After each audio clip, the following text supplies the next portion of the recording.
start. We are born again. Open your heart. Spend this time in your head. Hi, everybody. Welcome back. We've been having fun before we started recording this, so it's been very interesting.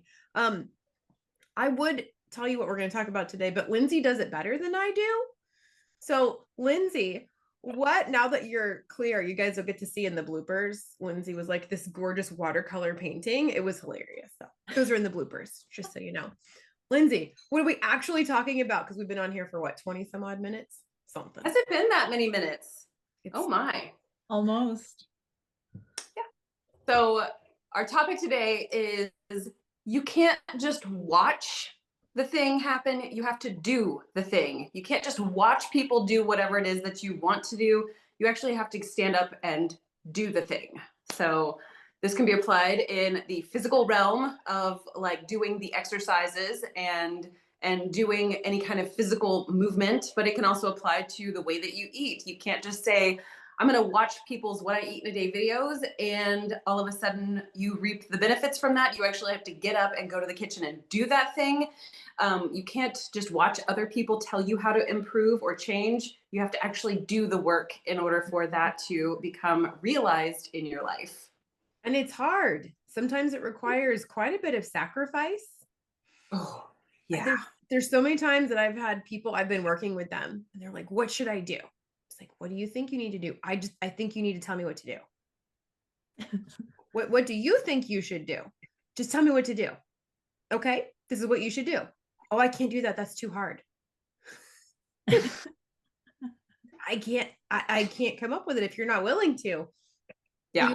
You were making that reference to exercise because you're kind of on a kick of getting into the exercise. Y'all, I was so proud of myself. I did yoga for a good stint, and then I got hurt, and then I stopped, and then I got better, and then all my kids got sick, and we still haven't picked it up, but I've switched my exercise routine. I'll share about that later. But so Lindsay, you're just now like absorbing right now. Your focus is all the exercise. Right. I tend to move in and out like the tide when it comes to all topics in my life. I am interested in the whole ocean of things. It's just a matter of what tide has come in for that time being. Like right now, my food is all on autopilot, and I tend to go ebb and flow through different like physical things. And I tend to be more of a strength trainer type of a person, not a cardio person.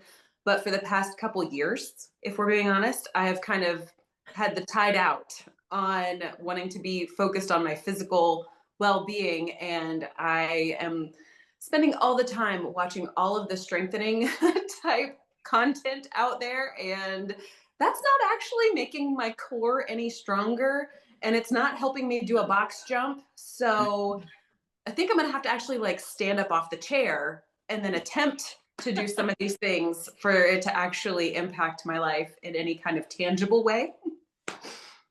Unfortunately. Yeah. Neely, have you done that, experienced that, been a part of that, where you're just like, I'm going to sit back and watch it and I'm not actually going to do it? So what was yours? Yeah. So I think that this is a big issue with, or an effect that social media has had on, I think, all of us, especially, you know, the younger generation that has grown up with it.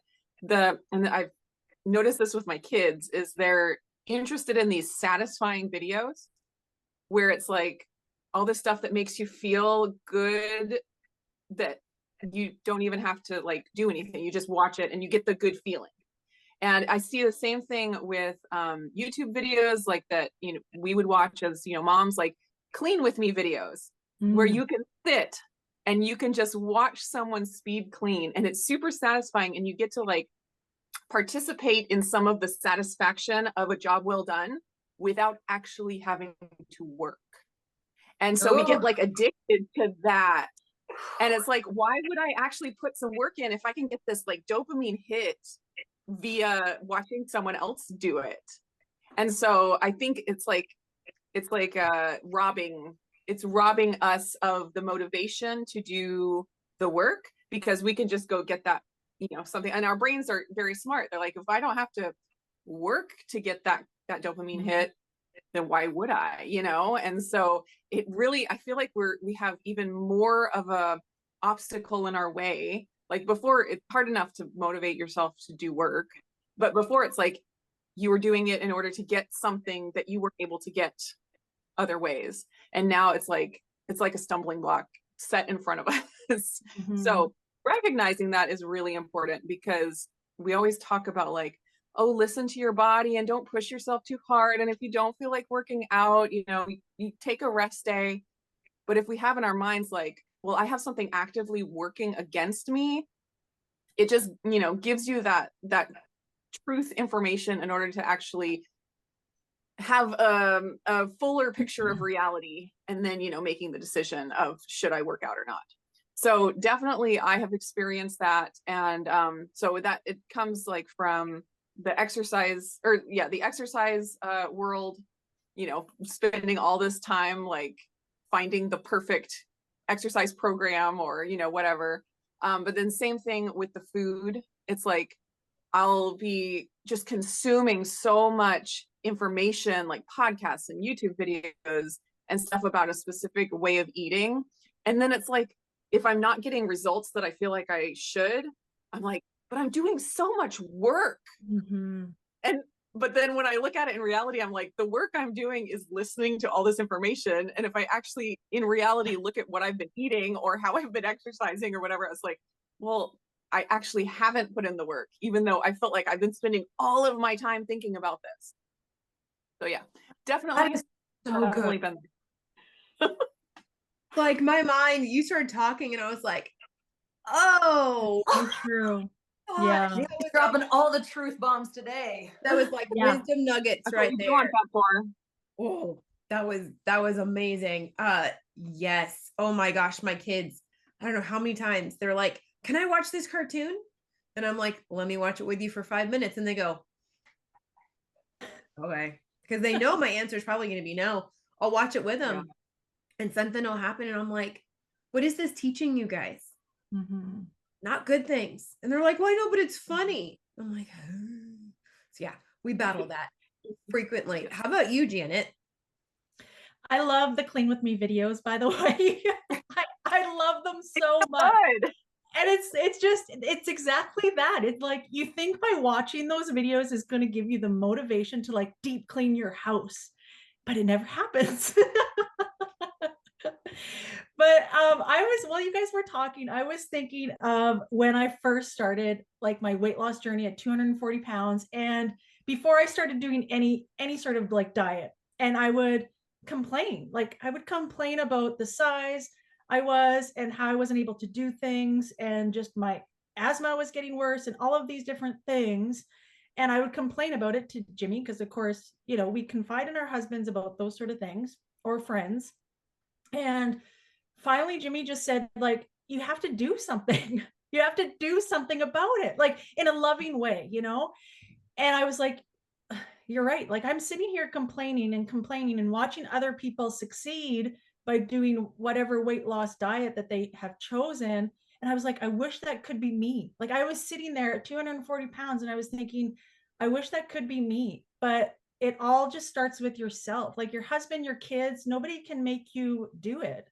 You have to put in the hard work, however you want to start, but you just have to start. And that was like a real huge realization for me, having Jimmy to say that. And it's like, you're not doing any good by complaining about it. Same with like exercise, how much I was complaining that I needed to get back into walking. And 2 years ago, me and Zoe, we were doing like yoga and walking. We were alternating days. And like, I remember that time and it was great. We did it every single day, one or the other. And it was fantastic. And it's like, what's stopping me from doing both of those right now? You know, I'm just thinking about those times and like how much fun it was, and doing yoga because that was new for me. And there's nothing stopping a person from doing those things other than your own self. You have to, like Lindsay said, you have to take the initiative and put into motion what you're watching or what you're seeing other people doing, and do it yourself. And that's the hardest step. I believe that is 100% the hardest step, and the hardest realization that unfortunately you have to do the work yourself, you know, right? It's tough. It is. And that while you were talking, it made me think of the flip side of that. What happens when you actually do the thing and you do it with your whole heart, your whole soul, your whole being, and the thing doesn't work? How long do you keep doing the thing, insisting that it will eventually work? And it literally, the definition of insanity, to keep doing the same thing over and over and over again, expecting different results. That's where I kind of fell into, was I did the thing. You know, I went, for me, it's still, I went carnivore. I gave it a solid 2 years of insisting that it was going to work and all the different forms of it. And I finally had to go, okay, this thing, while it's fantastic for so many people, is not working for me. And it can be really disheartening. You know, yes, you finally got up off the couch, you finally did the thing, and then it backfires on you. So what about that scenario? Have you guys dealt with that, where you've done it and then you paid for it and then you have to like readjust? Janet, can you think of anything? Well, I'm just thinking that people just want instant gratification, right? They just want, whenever you start something new, within a week, you want to see results. You want to get that instant gratification that you've accomplished something, whether it's, you know, by your clothes or on the scale or what have you. And people just want that instant gratification. And I'm sure we've all gotten through that. And like I've experienced, you know, as of lately, things just aren't working for me. And I've been doing it for so long, trying different things. And I'm like, this is enough. Like, this has got to change. And I think that's a great example of when it's not working. Like Amy with carnivore, you have to change it up. You can't just keep on doing it thinking it's going to work after a year, after 2 years, right? You have to just try something else, you know what I mean? And you have to try it for a while rather than just a week and saying, this isn't working for me, you know, and give up on it. Unfortunately, you have to try it for, you know, 6 months or however long. And if it doesn't work, then you have to change to something else. You know, I'm sure everybody that has experienced weight loss and been on a weight loss journey has gone through it many, many times of different ways of diets, weight loss plans, and everything else, right? And we're still learning. Things are still changing for all of us. Right? Lindsay, how about you? I don't know that I can think of a time when something stopped working, but I just kept well, that's not true. I'm a bit of a freight train, so I do tend to keep running towards whatever I think I want, regardless of whether it's working. And I don't associate that so much with like my health quest as much as like interpersonal, like relationship type things. Like, I'm going to keep telling you this thing because this is the thing that I need you to understand. But the words that I'm using are obviously not landing well. And we are like at odds, like, you know, not able to come together on a thought process. I feel like this with my children when we are learning new math concepts. How am I supposed to reword this thing so that you understand it, but I can't unword it the way that I've already worded it? It's so I don't tend to associate that perspective with health and wellness, because I do tend to like, I tend to see something a little bit different, or I learned some sort of nuanced thing. Like, okay, if like pecans, I am trying to be mindful of my uric acid these days. So I finally made the correlation. I eat a boatload of pecans. It's just, you know, I'm Texan. We have a lot of pecan trees down there. It's a thing. So the pecan thing, once I finally correlated that with higher uric acid numbers, I told myself, okay, now that you have this little bit of nuanced information, you got to just try this thing. And I try the thing and I see results. If I didn't see results, I would have said, scrap that. I'm going to go back to eating 2 pounds of pecans per week and I'm going to love my life. But overall, I think that there does need to be a checkpoint where you stop and say, I'm going to do this thing for 2 weeks, 30 days, 45 days, whatever you decide. And I'm going to reassess at that moment. Do I need to go back to the way things were at the first checkpoint? Or can I keep going on this particular race or this path in order to continue seeing results? Am I making some sort of progress? And that, I think, has to be something you decide in the beginning, and then you actually, constantly are checking in with yourself.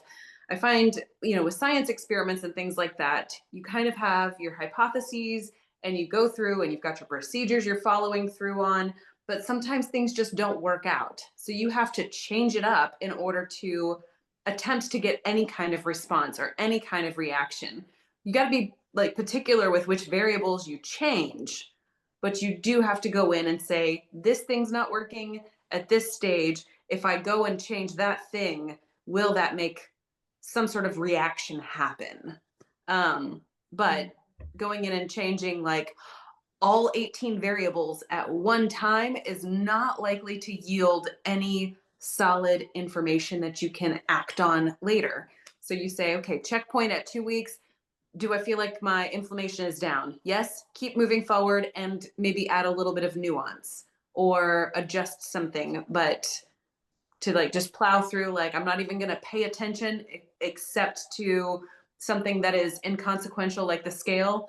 Yeah. I'm only going to focus on that, even though, that goes, it's not reliable enough. But I just lost my train of thought. Blast. I agree with you, though. I think a lot of people focus, and I was one at the beginning of my journey to focus on the scale, but after so long, like we've all experienced, the scale really doesn't matter anymore. You know what I mean? To a certain point. I think Right. people start trying things for different reasons, not necessarily Mhm. weight loss. They think of it long term or for underlying health reasons that you're going to be cutting out a food group or adding something. I think that's kind of, and everybody has different stages. Like I said, I wasn't worried about any of that when I started my weight loss journey. I was just worried about the number. That was honestly it. You know what I mean? Well, and it's very validating to step on that scale and see like, oh, wow, in the past 14 days, I dropped 3 pounds or, whatever the case is. It's validating to see that number. It's validating if you share that information with the internet and get like some sort of response back. It's kind of like that dopamine hit. And you just think like, okay, that thing got me what my brain is craving, the dopamine hit. I want to keep doing that thing. So then you start getting a little bit out of control with how you go about things in order to manipulate that number so you can get that hit of the dopamine. And it's a perpetual cycle. Yeah, And it's like if I can eat like 800 calories and see that weight loss on the scale, I'll keep on doing it. That's right. That's right. And that's not good. That's right. Right. Okay. So Neely, how about you? So what I have noticed about myself, and I kind of had this realization maybe a couple of years ago, is that I had in my mind this set of if onlys. I call it if onlys, where I would think, thinking about like wanting my body to be the size that I wanted it to be. And it would be like, well, if only I could have the self-discipline to eat 1 meal a day, then I would have the size body that I want. If only I were able to give up dairy, then that would be the thing that would give me, if only, I could learn how to be this long-term faster, like the fasting movement, whatever it is in my mind at the time. It's like, if only I had enough self-discipline to do that. And it was like a way that I'd feel bad about myself. Or if only I could go like 100% carnivore, then I would, have these results that I want. And it's like I had all those things in my mind, over time, and I systematically did all of those things. Like I did the carnivore, for 3 months. I did the give up dairy for like 6 months. I did, and it was like every time I would do it, like the if only wasn't true. Like I would do it and that it didn't give me the thing that I thought it would. And so all of these things that I had in my mind, back then, made me feel bad about myself. Like, you just don't have enough self-discipline to achieve these things. I ended up realizing they weren't even true.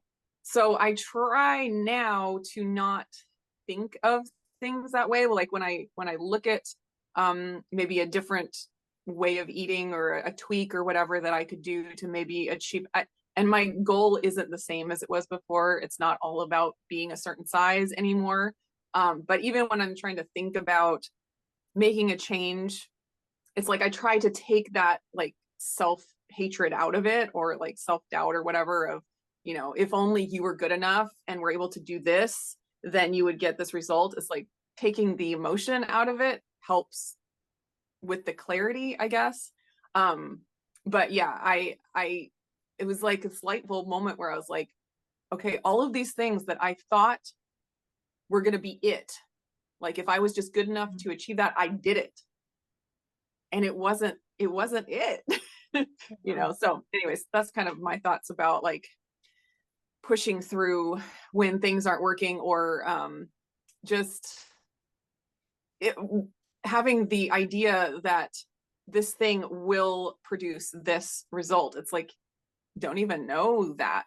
It's like I see people, you know, doing these different diet tweaks, whether it's PSMF or, you know, 80-20 or whatever, and it's like they go into it like assuming that the results are going to be, you know, ABC, XYZ, ABC, XYZ.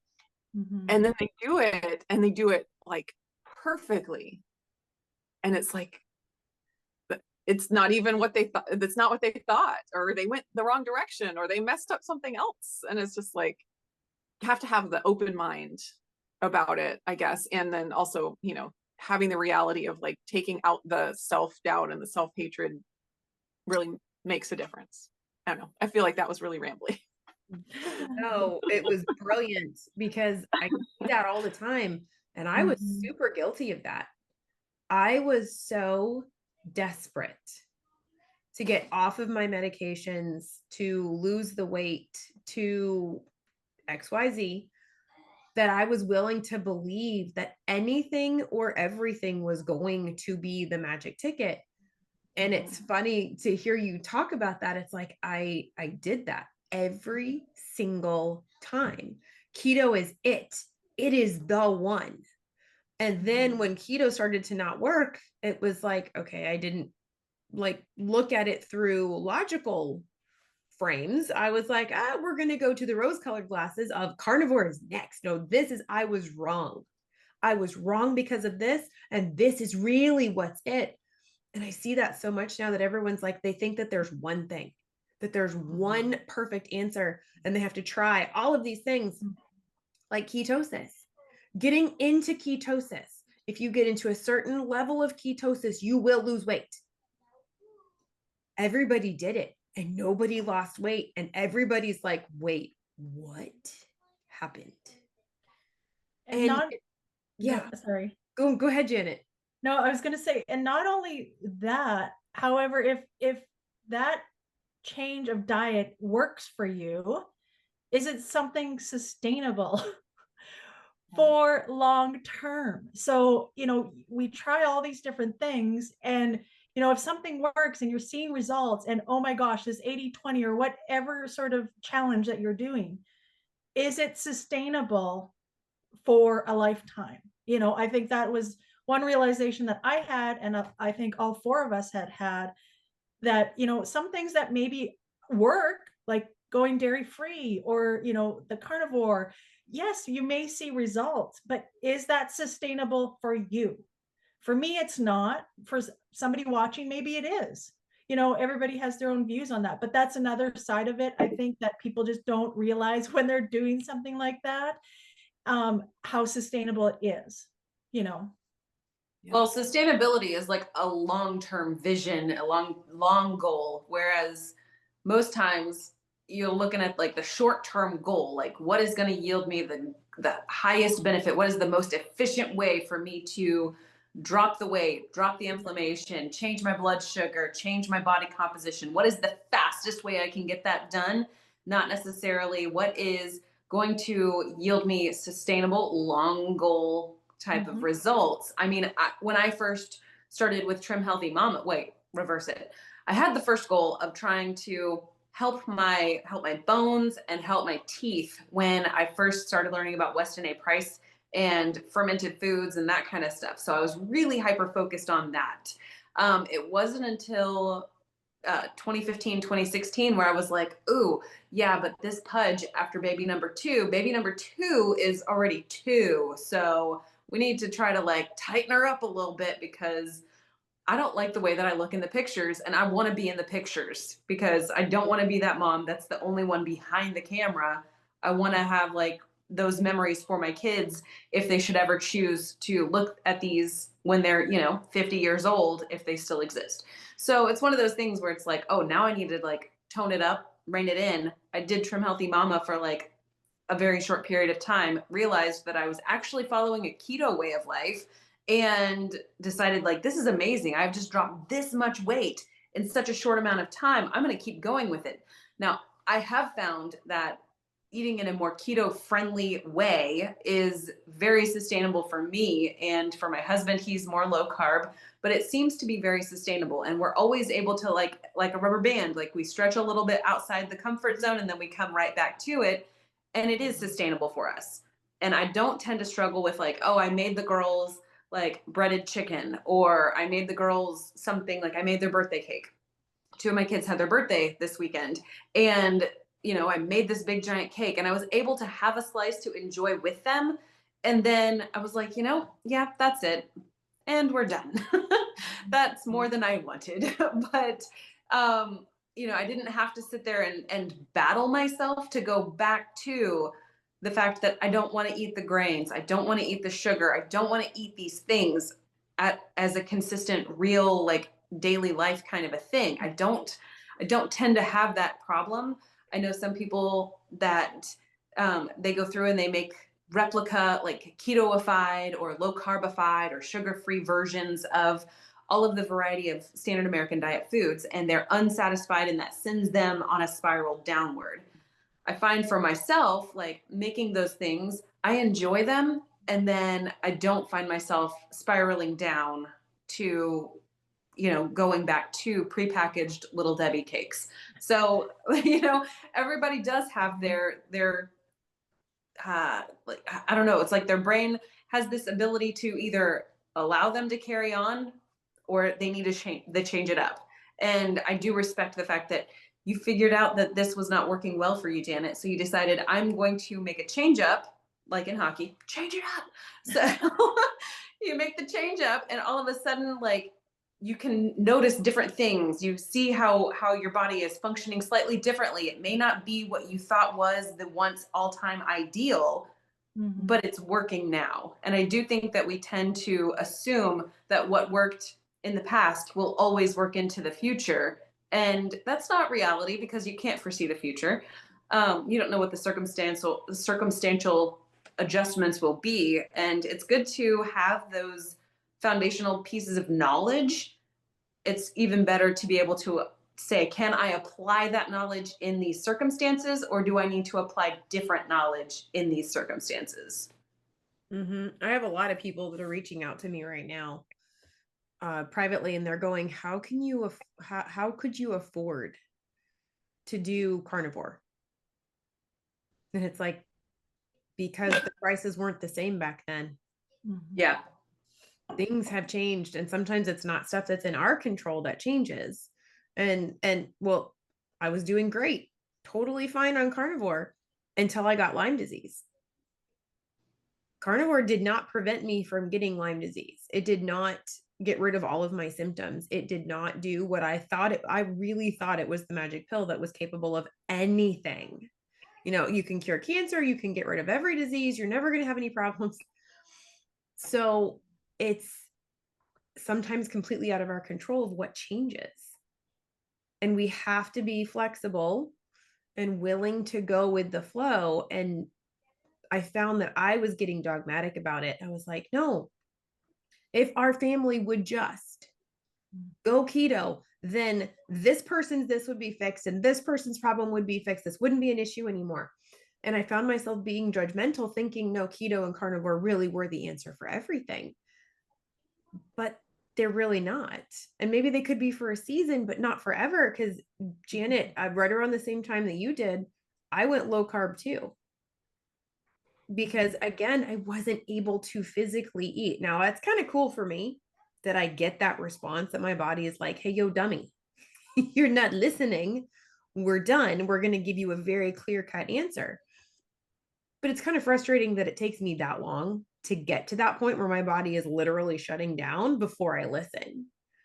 So that's one of my biggest frustrations with myself, is I do commit to something too wholeheartedly sometimes, and I'm unwilling to look at, maybe this isn't working the way you want it to, because I want it so badly to work.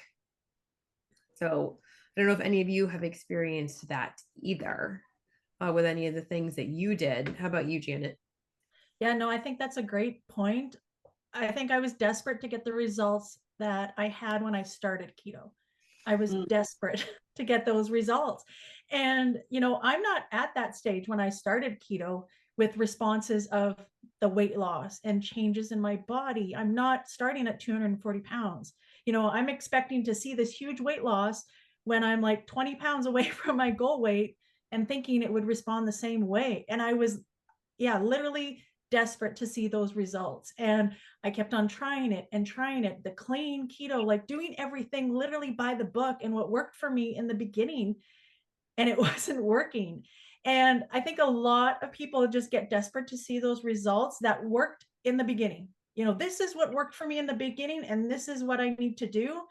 But yet a month, 2 months down the road, you don't see any results when you're doing it literally the same thing. Whether you have notes or food that you were eating back when you started and you're following those exactly the same years later, it's just, it sometimes it doesn't work, right? Yeah. How about you, Neely? So I feel like in my diet history, I have really shifted my mindset from narrowing as much as possible to get as perfect as possible. I've shifted from that to trying to expand as much as possible to get as much variety as possible. Mm-hmm. And, inside of that being, having a good picture of like what possible means, because of the limitations of, where my body is at as far as my health and stuff and what I can handle. But it even applies to the way, I think about my kids, because there have been times where I'm like, oh, they can't have any of this, bad stuff. They need to get their diets, as perfect as possible. It's like you see people feeding their kids carnivore diets, and you're like, if I don't get my kids to, eat that perfect, then, they're going to have all of these problems. And I've really moved away from that. And thinking more about the person rather than about the diet, because I want my kids to be healthy, and I want myself to be healthy in such a way that a bite of something bad isn't going to push them off the edge. It's like, I saw this great analogy from a doctor on YouTube here, and she had this, little stick figure drawing of a person and a cliff. And there's a person there's two people, one person right on the edge of the cliff and the other person farther back over here. And she's like, these two people could have the same, push, and one of them's going to go off the edge, and the other one's, they're so far away from the edge that they just stand up and they're fine, And so I feel like there's a lot of people that have like narrowed their diet down so far that one tiny little push and they're like destroyed, And I understand that there's certain conditions where you have to, like, you're just on the edge of the cliff no matter what, but I'm like, is there a way to keep our bodies healthy, or to move towards a place of being able to handle whatever life throws at us? And obviously you can't handle whatever life could, because you can't realistically just eat cotton candy for your diet and expect to be healthy, obviously, but like within reason, be able to like go. It's like if I were to be invited to a neighbor's house and I wanted to be kind to them and not put a burden on them, just eat the food that they serve me, whatever it is. Can I get my body to a place of health where that's not going to keep me up all night in the bathroom? And I'm at the place where I don't really know for sure. I don't have the answer. It's just like, that's like my vision. It's like, is there a way that we can, put this armor of health on us such that we are not so vulnerable to whatever life throws at us? And so that has, I will say it's a lot harder to try to do that and figure it out. I feel like something like the carnivore diet is kind of like a sledgehammer.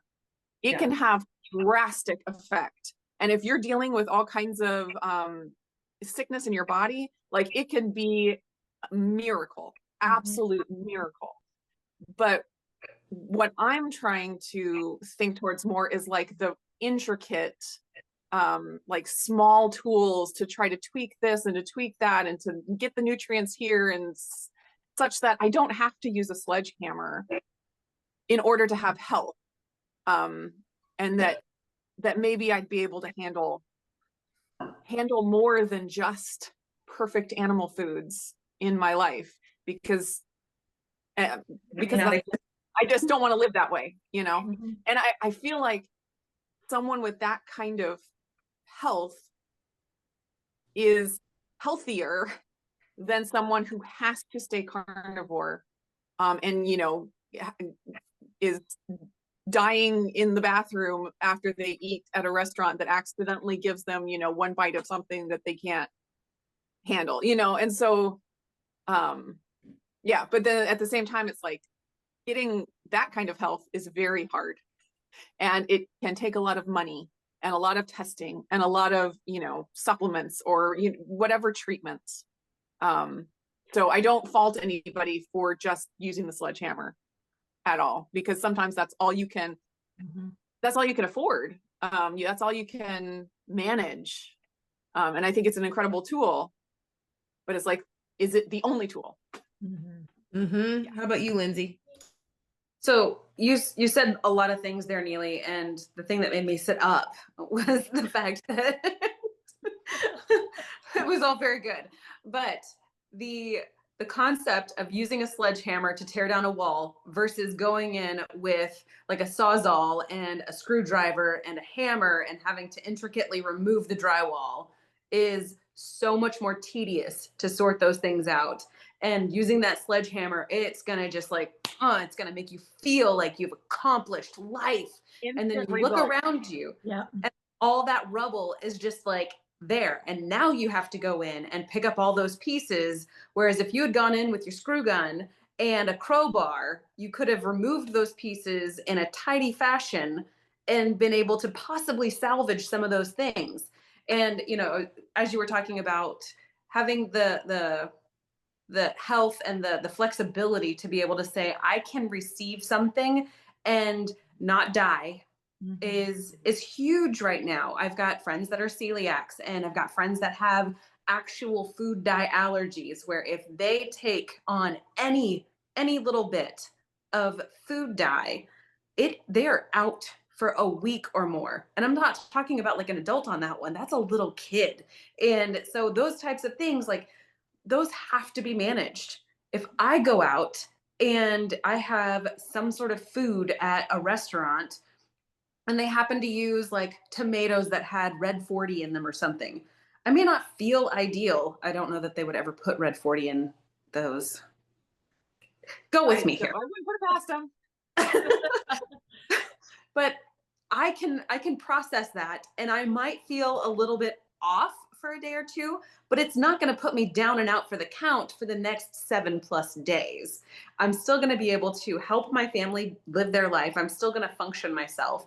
And so, that whole metabolic flexibility, that gut biome flexibility is it's so big and yet so detailed. And I do think that it gets very overwhelming to think about all of those tiny little variables. And I think some people, like myself, we really like to go in there with that sledgehammer and say, I'm just going to knock down all these walls and then see where the pieces lay.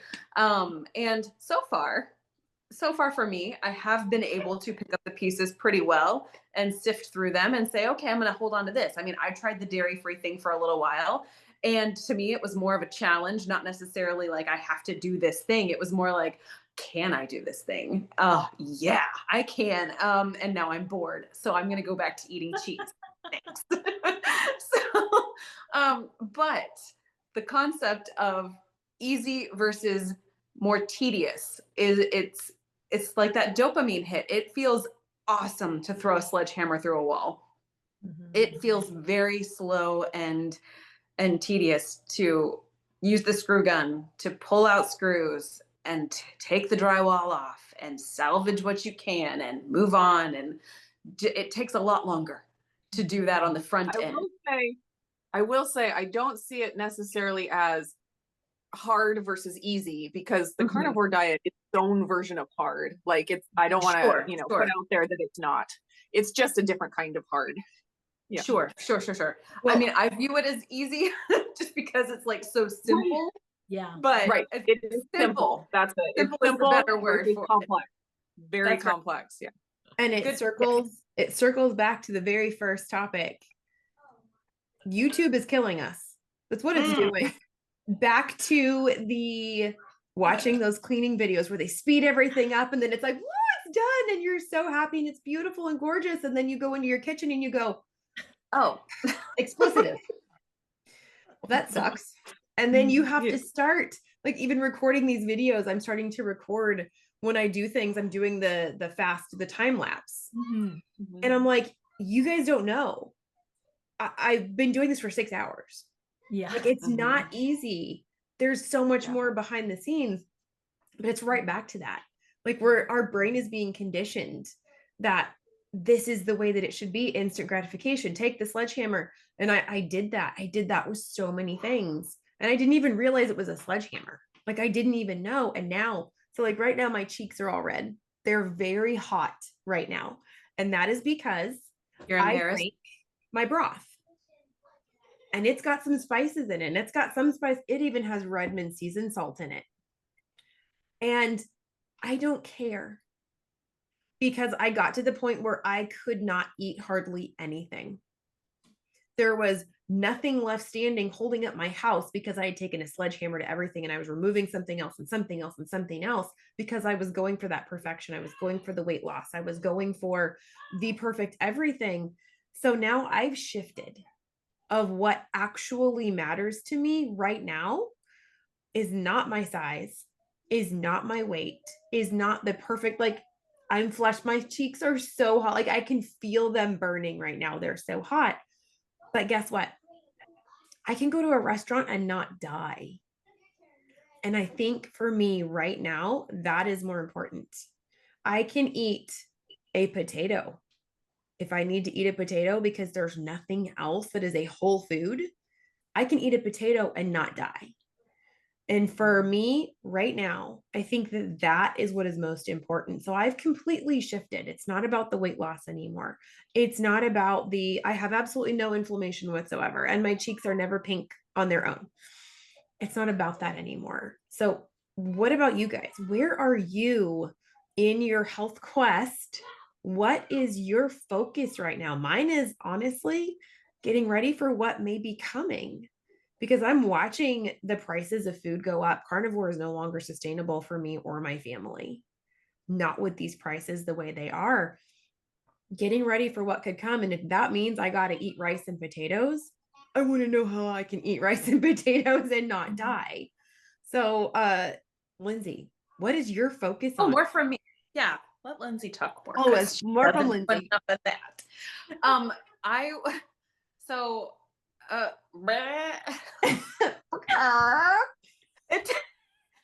Okay.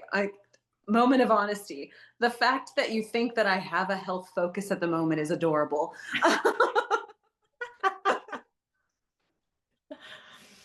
Your life focus. How about your life focus? Is it just getting your girls to understand, math? Right. We just started introducing pi as a variable, or not a variable, but as a constant within math. And so that was exciting. I would argue that my present focus is just being present, whether that is, I'm going to make some food for myself. And how do I actually feel right now? Well, I feel like eating eggs. Do I have eggs? I have eggs. Great. Let's have eggs. To be honest with you, I always feel like having eggs, so that's not really a difficult conclusion for me. But right now I would think, or I think that I want to, my health quest is to be as strong as possible. I like the idea of being as flexible as possible, whether that's with my metabolism, my physical self, my mental agility and acuity. Like I think that and that just really is on my brain right now, to stay as mentally agile and know that I am flexible and I am capable of adapting to almost any situation that comes my way if I'm not in a state of poor condition. Like if I have kept up on these things, if I continue to actually feed myself, I might actually continue to feel well. Yesterday I was run down like nobody's business. My husband and I are talking and he's like, "Well, how are you feeling?" And I'm like, "I feel exhausted and like I can't move. I haven't eaten today. Oh, let me fix that. Oh, mental acuity. It's not there whenever I'm not fed." But overall, health quest is to be as flexible and adaptable as possible. And also, if it means that I wear my stretchy pants, I wear my stretchy pants. I love it. Neely, how about you? What is your focus in life? Doesn't have to be health, but anything right now. Well, I feel like I definitely is still health because I'm dealing with health issues, and I have historically tried to deal with all of my health issues via diet. And here we are with all these health issues. So you can see how well it's worked for me. I feel like like I had said before, I had these if onlys. If only I can get my diet to be this perfect, then I mean my health issues will be taken care of. Like that's like the message of the carnivore diet. If you can narrow your diet to this perfect or this narrow, it will take care of all of these health issues. And I went down that road. I tried it. I was very dedicated to it. And then here I am on the other side with SIBO, with iron deficiency. I just got a referral from my doctor for the endoscopy to check for ulcers where I might be losing blood, because she's like, your ferritin should not be dropping this fast. Because I got it checked again and it had dropped another, 25 points or whatever. And so they're going to be checking for ulcers. They're going to be checking for autoimmune gastritis. Like there's so many things on the Forefront. Yes. Horizon. Possible. So many possibilities here that did not get magically fixed with my diet. Not that my diet wasn't important. Like I cannot imagine what a worse state I would be in if I had continued to eat all the sugar and, all the grains and stuff. That would be horrible. So I'm not trying to say that diet is not important. But what I'm finding is that it's not the only thing that's important. So it is funny because I will get comments from people constantly saying, you should just narrow your diet to this and that'll fix your problems. Like I'll be talking about my problems. They're like, if you just narrow your diet to this, if you would just do OMAD, if you would just, and I'm just like, I have been there. I have been there. And obviously I don't expect someone to go watch my entire journey, but it just makes me laugh because it's like, I have been that commenter. Not that I would ever say that to anybody else, but I've said it to myself, if only you would just do this, then this would be the result. And so now it's like my diet, I've been so focused on diet that I have found what works for me. Like I found the at this point the amount of variety I'm able to have and still feel healthy. And it's like that's done. Like I don't even have to think about it. Kind of like Lindsay, you said, it's just like diet is kind of on autopilot, and it's like now I'm having to deal with all of these other things, like figuring out supplements and testing for this and testing for that, and trying to deal with all that. So in my health quest, it's like diet, that's easy. I'm done. I've done all the work to figure that out. And that was really important work, and I'm glad that I did it. But it's like, there's nothing to be gained from me focusing on that anymore until I find out like what these tests and things, because obviously if something comes back on the tests, it might affect my diet. But it's like, without that information, my diet just is what it is. And I can't tweak it anymore to fix things. Also, real quick, I will add that I want, and I think we all are kind of in this place, wanting to do more with the exercise piece of it.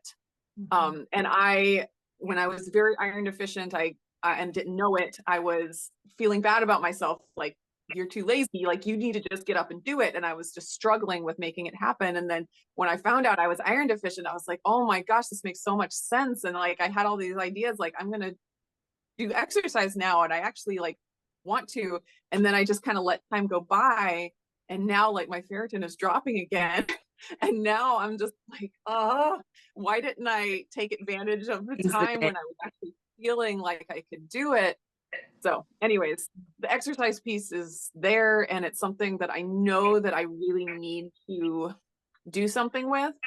But it's hard to have the direction and the motivation with the other things that I'm dealing with. But anyways, I think we're all kind of in that place of feeling like we need the exercise, but not really having a good direction or motivation about it. But that is another piece that I need to deal with. We just all need to Zoom ourselves together like this, but we're all just doing box jumps. Yeah. There you go. Just walking on the treadmill or doing something. Maybe we need a Fab 4 exercise challenge or something. Right? I'll Fab Zoom with you 4 guys while I'm doing farm chores. That's what I will do. Let me tell you, there's muscles I didn't know existed.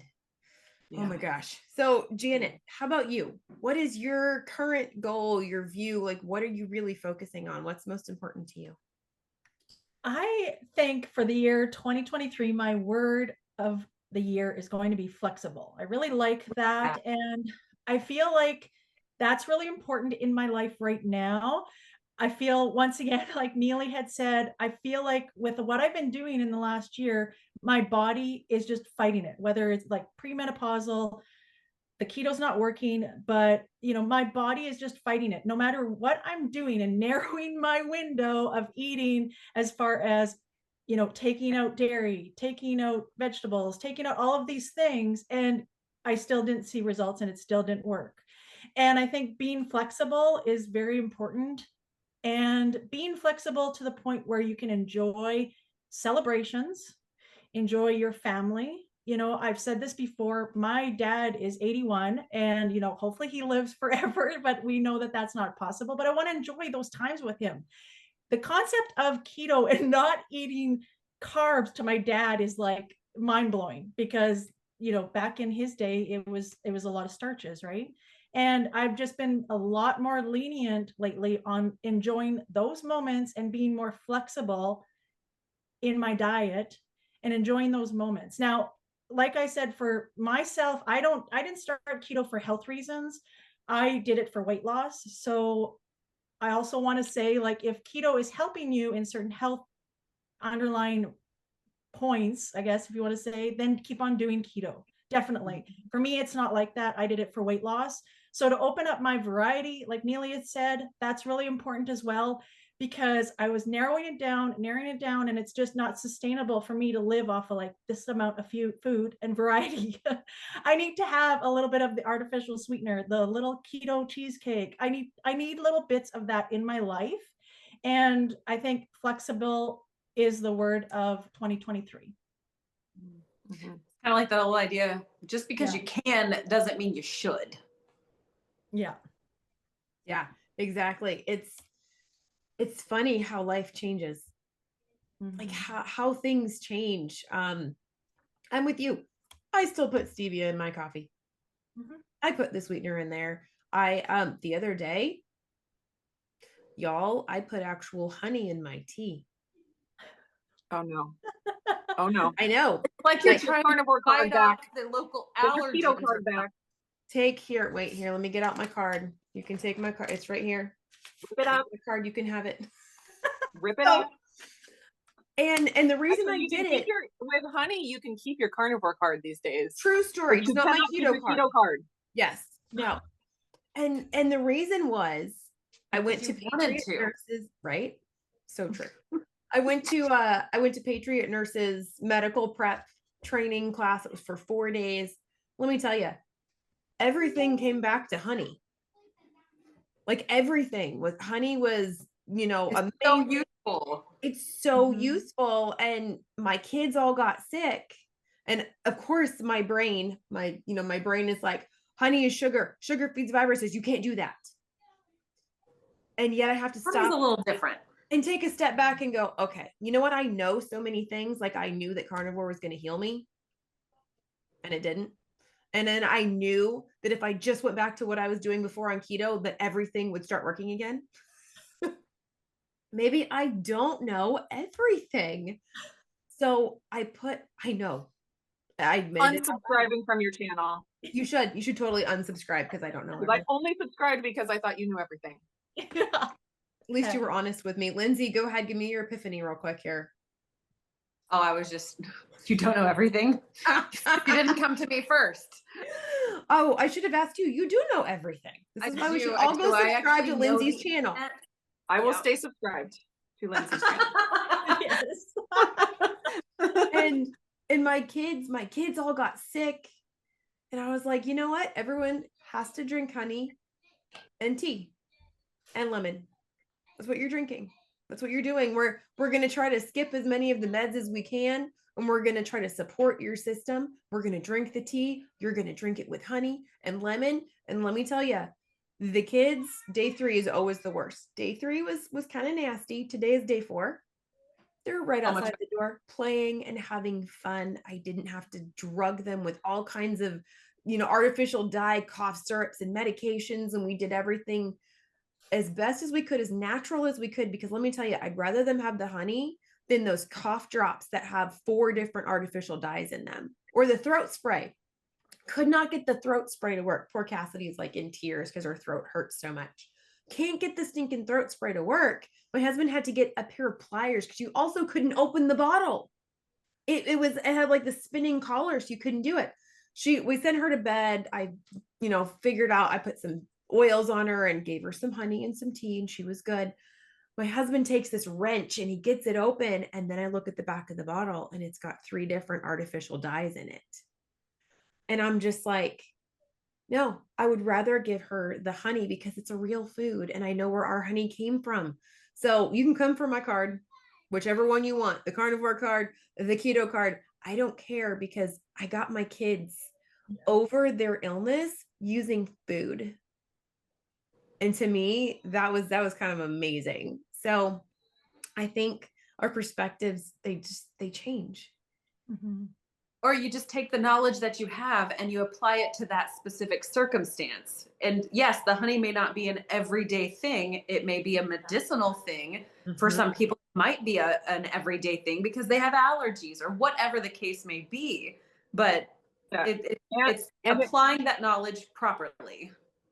And if someone were like full-blown diabetes where their blood sugar and metabolic health is totally out of control, then maybe that would never be an option for them, and that's fine.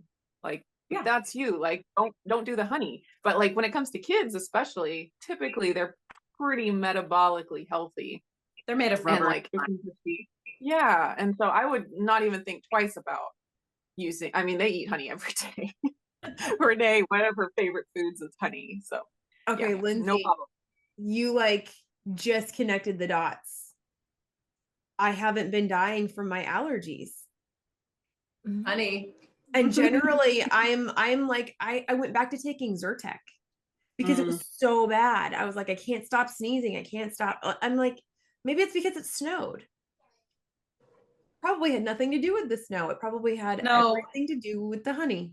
I found that snow usually suppresses pollen allergens. I don't think it's the outside allergens. I think it's the inside ones and things. Sure. Yeah. And now everyone's inside a whole lot more and it's very moist. So if there's like mold or something in my house, it usually gets worse in the winter time, and it's better Honey is a wonder worker. I mean, it's a super valuable tool. It's a delightful food. I don't eat it regularly, but it is one of those things where when you keep some of that around, you always have access to some kind of natural medicinal supplement to aid you with whatever you got going on. Yes, and burns, it is fantastic on burns. Oh, is it? Yes, Patriot nurse during her thing, she said for anything, don't use antibiotic ointment, don't use anything, use honey. And so the other day, I was a complete dork and I preheated the oven, forgetting that there was a pan in there. Ooh. And so my daughter took it out with the gloves and she set it there and the handle was sticking out over the counter. And so I grabbed it. Yeah, you did. And I immediately, you know, I dropped it, but right above my ring, there was this huge burn. I mean, it hurt so much. So I went and got honey and I just drenched it on there and wrapped it and I left it on there for hours. No scar, no pucker, no nothing. The burn was complete. There was no pain. So I'm going to go get like a 5-gallon bucket of honey. I think I'm going to work on that. Anyway, you need to get bees on your property. I ordered a beehive, but I was a dork and I ordered it through Facebook. So I'm not entirely sure it's actually going to show up. I'm going to be real. We have our beehive and it was doing great for several months. They all died. Oh no. It's like, we went out there and looked and it's just like dead bees everywhere. So we have no idea what we I did. wonder if someone had sprayed and the bees went to something that had been sprayed and then brought it back and made honey and then ate it and then they all because it's not like they swarmed and left because they're dead. They're all scattered around dead. It's very tragic. So we're gonna try again, but it'd be nice to know what we did wrong. Right? To try to avoid it again. Yeah. It's like the whole diet thing. Yeah. Something didn't work, but you don't know what variable caused the not working. Right. Try again. Try again. Yeah, we will. We will. Because they were doing so great for like months. All summer long, they were doing great. It's so hard. It's animals. Animals are hard. Keeping them alive is hard. Yeah. That's all I got. Okay. We're going to wrap this up because it's been a minute. So thank you, ladies. This was fantastic. As always, the wisdom was dripping from your mouths like honey. Just saying. See what you did there. I see what you did there. Everyone's links will be down below. So that if you guys are not subscribed, Stop watching and go do something. go do something. Exactly. There you go. Go Now click that you the like finished button. this very long video, make sure you finish the video before you go do something though. And the bloopers. Maybe you need a are little down. flame right at the beginning. Start marching in place while watching. Yes. That's Get what up we're and gonna do something. We're going to do something. Yes. So that YouTube will stop killing us. That's right. Exactly. Or social media in general. Period. End of story. Okay. See you guys next time. Bye, everybody. Bye. Get the exercise in. Richard's like, let's use the tractor to move the feed. And I'm like, no, let's not. Let's move it bag by bag. Or 50-pound yeah. bag. You feel so accomplished when you like exercise and get something done at the same time. Right? Agree. Yeah. Yeah. Exactly. Lindsay, why are you're blurry and you're glitchy? Oh dear. Oh, Did dear. you change to like internet off of- goes. yeah. I had to stop the Wi-Fi because it likes to glitch in things and then it takes it a few minutes to actually like resettle on itself. Should I evacuate and then come back in? Potentially. I'm It looks like a water painting right now. A watercolor painting. Yeah. 100%. Gorgeous. I love it. Yeah, you're awfully blurry. Oh my gosh. So much to work with. Oh my God. Well, at least all of her freeze frames are like decent, you know, not like when you're editing on YouTube and it's like, Right? She's gorgeous right now. So, oh, look, there's another Lindsay. Lindsay Stereo. there's gonna be 5 people on here. What is going on? What's nice is that this is all recording. It's always got to be Lindsay. Oh my God. What on earth, peoples? What is going on? I can hear you, but I can't see you. Well, I can see you, but you're frozen. But at least you're cute. Oh, Oh yeah, I can see Oh. the frozen you. Now you're gone. I'm gone. When I'm There. gone. You're gonna miss me when I'm gone. Is There you it are. videoing yet? Oh my goodness. Be blessed. yeah, you're still watercolor glitchy. You're still blurry. But you're not freezing. You're just like, Yeah. And we can't hear you, so that's good. It's better you than it know, was. I think. If it's not me bouncing on an exercise ball because I cannot control my energy, then I mean, at least I can be a watercolor. my gosh. Yeah. It's just not usual that your like signal and stuff is worse than mine. Oh, there we go. Wait. Oh, I think it's getting clearer. I was just gonna say you're getting Oh my clearer. goodness. Like, That makes me come into think of the focus. Willy Wonka time when it's Wonka Vision and then they're dialing in like TV. Mhm, And then exactly. a billion pieces floating through the air. Okay. So we're gonna talk about How you can't just watch other people do the thing. You have to do the thing. I think so. And you won't know if the thing's gonna work for you until you try the thing. Right. Like Right. I have no clue if parkour is really going to work out in my life, even though I want it to. I see. I And you never could had that. try skydiving, all kinds of things. You don't know until you try it. My husband used to fly skydivers and we had the perfect opportunity to try doing that. And I wanted to. Never. No, Never. not for me either. Never. No. No. Never. I don't have to try it to know that I won't like it. Yeah. I Yeah. do have to try it. If I go At downhill some too point. fast in the car, I Right. get sick. So there's no way. There's no way. Okay. Well, then I will take all the thrills and all of the adrenaline rushes and I will bear them so that y'all don't have to. Thank you. We will live vicariously through you. Yes. Thank you for Just your make sure to sacrifice. YouTube everything. That's all I got.